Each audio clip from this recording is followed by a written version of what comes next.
Number 72. The position of a particle along the x-axis is given by s of t is equal to t squared minus 6t plus 4, where t is measured in seconds and s is measured in meters. So part A, what is the velocity of the particle at t equal 5? If you have the position function s of t, you could find the velocity function by taking the derivative of the position function. V of t is equal to s prime of t. So the derivative of t squared minus 6t plus 4 is going to be, the derivative of t squared is 2t, and the derivative of t is just 1. So this is going to be 2t minus 6. So that's equal to v of t. Now we want to find the velocity of the particle at t equal 5. So we're going to replace t with 5. We'll have 2 times 5, which is 10 minus 6. And so we're going to get positive 4. Now the units is going to be meters per second. It's going to be position over time, or rather the change in position over time. That's the answer for part A. Now let's move on to part B. When is the particle at rest? The particle is at rest when the velocity is equal to 0. So starting with v of t, what we need to do is set it equal to 0 and solve for t. If we factor out a 2, we get t minus 3 times 2 is equal to 0.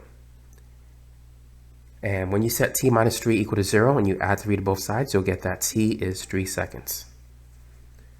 So at t equals 3,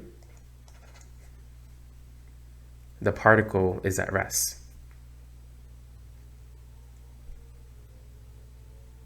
Now, part C, when is the particle moving to the left? Go into this equation. If we plug in a number on this number line greater than 3, let's say 4, will v of t be positive or negative? If we plug in 4 into 2t minus 6, you're going to get positive 2. So the velocity is going to be positive when t is greater than 3. If you plug in a number less than 3, let's say like 2 or 1, the velocity will be negative. You can see that here, 2 minus 3 will be negative 1. Now what you need to know is that when the velocity is positive, the particle is moving to the right. This is for problems whenever the particle moves along the x-axis. It can either move to the right, it can move to the left, or it could stay still and be at rest. But when the velocity is positive for this type of problem, the particle is moving to the right. When it's negative, it's moving to the left. Now, we want to find when the particle is moving to the left. So that's when it's less than 3. So the answer, we can write it this way. The particle is moving to the left when t is less than 3.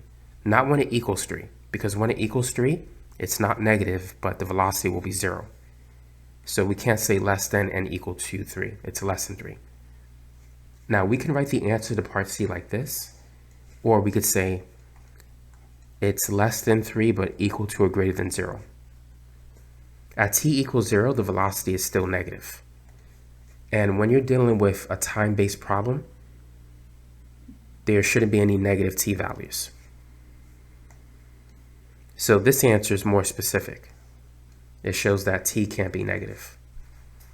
For this answer, it's a given that t is not going to be less than 0.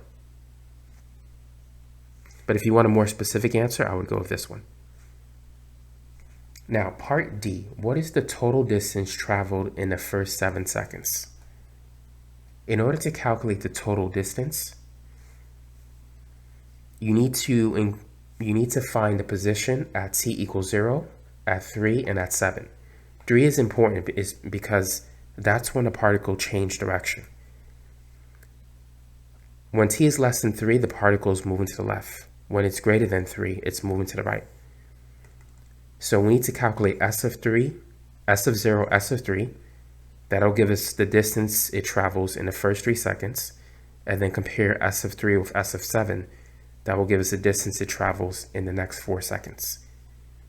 If we were to try to find the displacement from 0 to 7, skipping 3, we won't get the total distance traveled because the particle changes direction.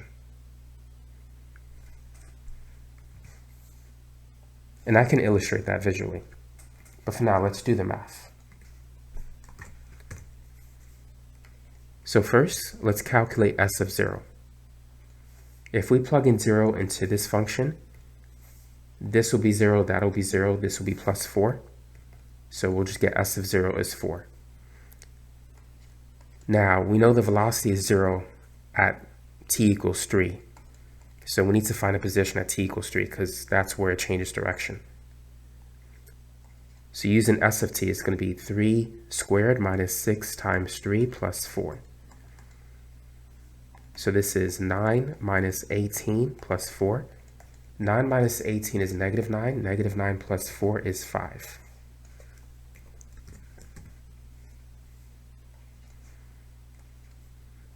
Next, we need to find s of 7.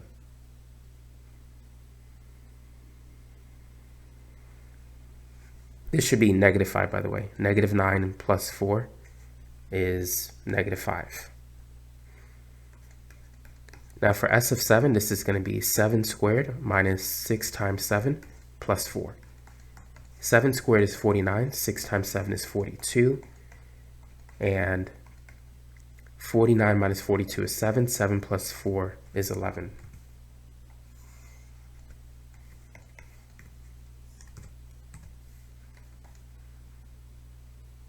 So now let's say this is the x-axis. So at t equals 0, the particle is at position 4. So it's over here. 3 seconds later, it'll be at position negative 5 on the x-axis. So in the first 3 seconds, it's going to move from position 4 to position negative 5.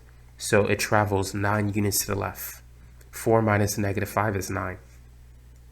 Then in the next 4 seconds, from t equals 3 to t equals 7, it's going to move from negative 5 to positive 11. So it's going to travel 16 units to the right. So the total distance is going to be 9 plus 16, which is 23. So that's the answer for part D. It's 23 and s is in meters, so it's going to be meters. That's how you could see it visually. Now, if you were to simply take s of 7 minus s of 0, this won't give you the total distance, but it will give you the displacement. This will be 11 minus 4, which is 7. We started at position 4, we ended at position 11, so the displacement is 7. But we don't want the displacement, we want the total distance. Now, if you want to get the answer without drawing a number line, here's what you can do. So first, you need to find the distance traveled from s of 3, from s of 0 to s of 3. So s of 3 is negative 5 minus s of 0, that's 4. And distance is always positive, so that's why we're using the absolute value symbol. This is going to be positive 9. Now, the distance traveled during the second segment, from t equals 3 to t equals 7, it's going to be s of 7 minus s of 3. And that's going to be 11 minus negative 5, which is 16. And the total distance traveled will be the sum of these two. So 9 plus 16, that's going to be 23. So when finding the total distance, what you need to understand is that you need to find where the particle is at rest and where it changes direction. It will typically change direction when it's at rest, but it doesn't always change direction when it's at rest.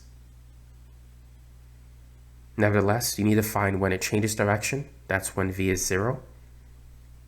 And you need to incorporate that when calculating the total distance. You need to break it up into 2 segments because that's where it changes direction. If it didn't change direction, the answer would just be s of 7 minus s of 0. But because it changes direction at t equals 3, we have to break it up into these two parts to get the total distance. So that's it for this problem.